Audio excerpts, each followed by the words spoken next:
कराए, सीजीएल 8 साल से नहीं हुआ था। बच्चों को मत डांटिए, अब फर्क आप पे भी पड़ना चाहिए। यदि परीक्षा कैंसिल होता है तो अब पुतला दहन छात्र नहीं गार्जियन करेंगे और अगुवाई आप कीजिए। आज 15 को बच्चा पे एफआईआर हुआ, पढ़ने वाला था। यदि आप पे एफआईआर होता तो क्या बिगड़ जाता, क्या उखड़ जाता? यदि 50 साल वालों पर एफआईआर होता तो क्या बिगड़ता बताइए। लेकिन आज आप समझे ही नहीं है लड़ना कहाँ है। आप लड़ते हैं अपने भाई से रात को, आप लड़ते हैं अपनी पत्नी से रात को, आप लड़ते हैं अपने गोतिया भैया से। लड़ना है तो अपने बेटे के अधिकार के लिए सरकार से लड़िए। जिनको आपने वोट दिया है उनसे लड़िए। आप लड़ते हैं, बच्चों को डांटते हैं, क्या करेंगे बच्चे? 8 साल से वैकेंसी नहीं है। यहाँ 24 साल के झारखंड में 7 बार जेपीएससी लिया गया है, जबकि लॉजिकली 24 साल में 24 जेपीएससी होना चाहिए। आप पूछिए उनसे कि 17 को जेपीएससी कहाँ है। अगर एक बार में 300 बच्चा बीडीओ बनता तो 17 को 300 से गुना कीजिए, लगभग 5000 की संख्या पार हो जा रहा है। आप उनसे सवाल कीजिए कि 17 को जेपीएससी काहे नहीं लिया गया। जेएसएससी सीजीएल की परीक्षा हर साल होनी चाहिए, काहे नहीं लिया गया? आप उनसे पूछिए। आप गलत जगह गुस्सा दिखाते हैं, आप गलत जगह लड़ाई करते हैं। केवल ये छात्रों की लड़ाई नहीं है मेरे अभिभावकों, ये लड़ाई आपकी है, क्योंकि आपने उस बेटे को जिसको 10 साल अपने से सीने से दूर रखा है, उसके लिए 30 साल अपना जवानी बर्बाद किया है, याद रखिएगा।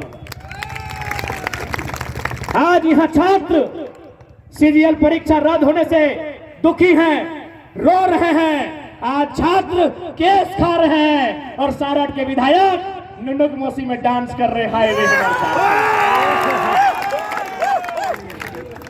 आज छात्र केस खाए हैं, छात्र रो रहे हैं और ये महाशय नुनुक मौसी में कमर हिला रहे हैं। ऐसे विधायक चाहिए आपको, आप ही तय कीजिए, ऐसे विधायक चाहिए। आज देखिए हमारे नौजवान जान जोखिम में डाल के आज आंदोलन किए, तो आज ईडी ने इस परीक्षा को संज्ञान में लिया है, पेपर लीक मामले को। क्यों? क्योंकि हमारे छात्रों ने, हमारे जेबी केसेस के 15 साथियों ने अपने ऊपर केस खाया है। हालांकि वो केस फर्जी है, हम उसकी भर्त्सना करते हैं, लेकिन आज जो काम इनको करना चाहिए था, इनको सदन में बात रखना चाहिए था कि सीजीएल की जांच ईडी करे, सीजीएल पेपर लीक की जांच सीबीआई करे, एसआईटी का गठन हो। वह काम केस खाने के बाद झारखंड के जेबी केसेस जेएसएससी के छात्र करते हैं, ये दुर्भाग्य का विषय है। खैर विधायक जी नाचे, कोई दिक्कत नहीं है, क्योंकि हमारे सामाजिक ढांचा में नुनुक मौसी से हंसने का रिश्ता होता है। नाचिए, दम भर के नाचिए,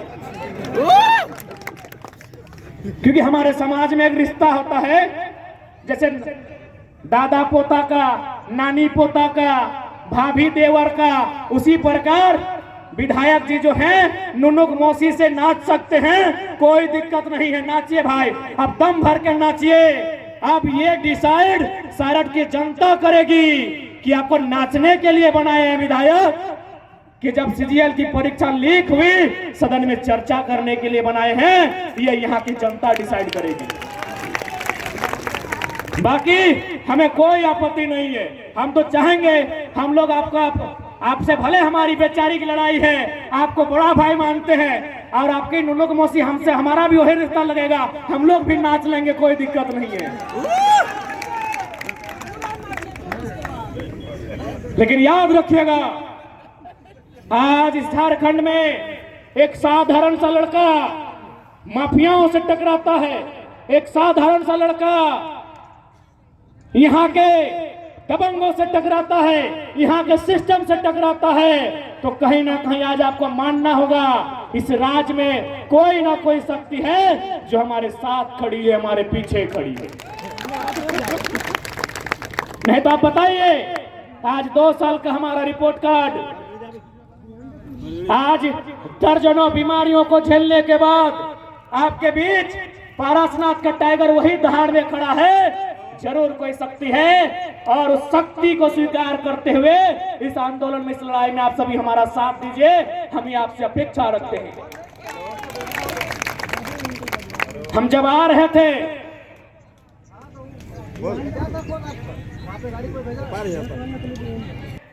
तो हमारे मित्रों ने कहा कि यहाँ बहुत सारे मजदूर आए हैं आपको सुनने के लिए।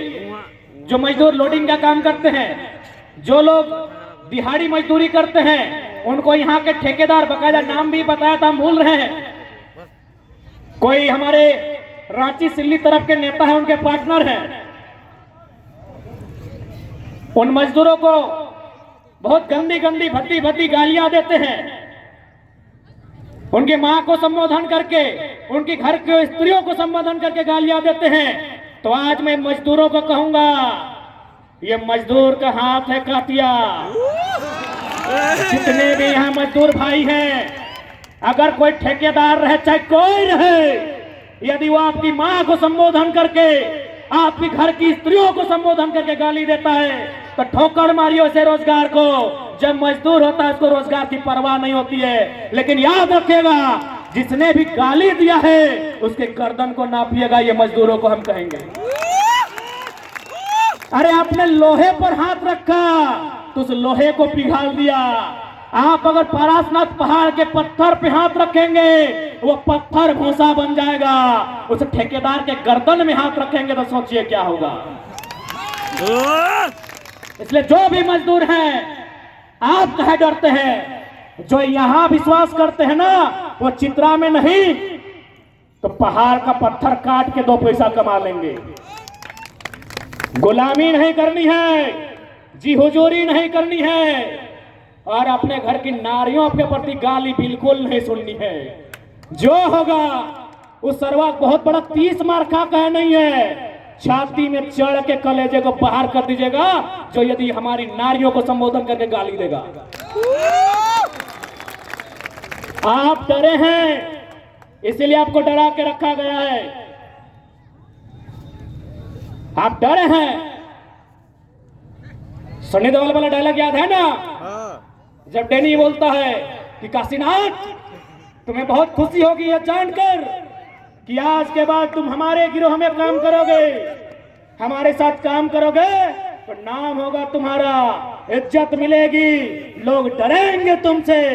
तब सनी देओल एक लाइन बोलता है कि डराकर लोगों को वो जीता है जिसकी हड्डियों में पानी भरा होगा। आप एक बार हिम्मत कीजिए ना, सब पेंट में 1 नंबर करेगा। क्योंकि आपने वही 4000 को सब कुछ माना है। जी नहीं, उससे बड़ा बड़ा स्कोप है यहाँ। यदि आप मेहनत करने वाले हैं तो आपके लिए उस ठेकेदार की जी हुजूरी मायने नहीं है।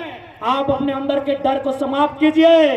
आप मजदूर हैं और हमने नहीं, भारत के महान क्रांतिवीर शहीद आजम अमर शहीद भगत सिंह ने भी कहा था कि असल क्रांति उस दिन आएगी जब किसान और मजदूर क्रांति का मतलब समझेंगे।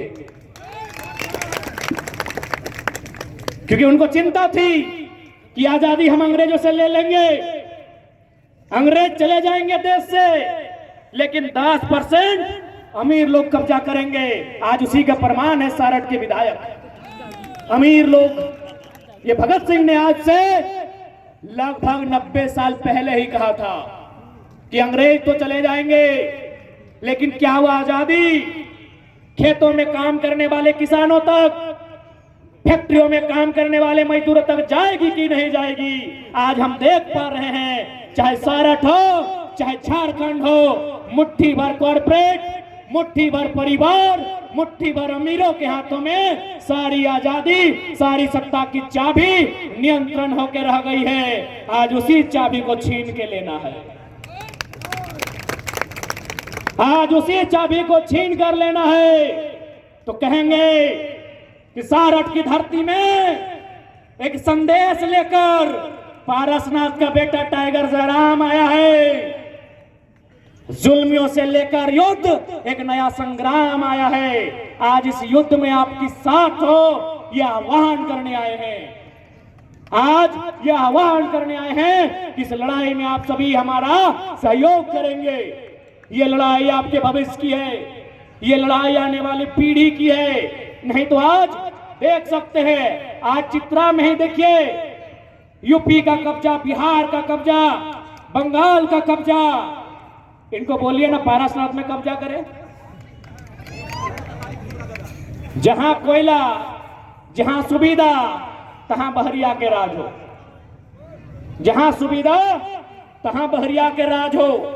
एक बात सीधा जान लीजिए कि हमार पानी हमार पसीना, हमार पानी हमार पसीना। तो बिजली काहे चले तो शेख हसीना। बांग्लादेश की प्रधानमंत्री का नाम है शेख हसीना। वो बिजली काहे जलाएंगी? अगर बिजली जलाना ही है तो हमारे रिजवान भाई की खाला का नाम है शेख फातिमा, वो जलाए, हमको कोई दिक्कत नहीं है। जलाए, हमको कोई दिक्कत नहीं है।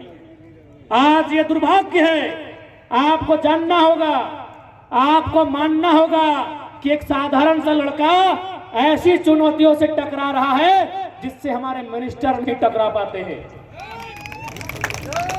आज हमारे साधन को, आज हमारे संसाधनों को बाहर के राज्यों में बेचा जाता है।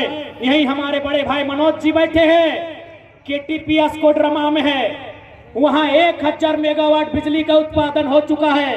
500 मेगावाट जाएगा दिल्ली को, 300 मेगावाट जाएगा पश्चिम बंगाल को और 200 मेगावाट जाएगा झारखंड को।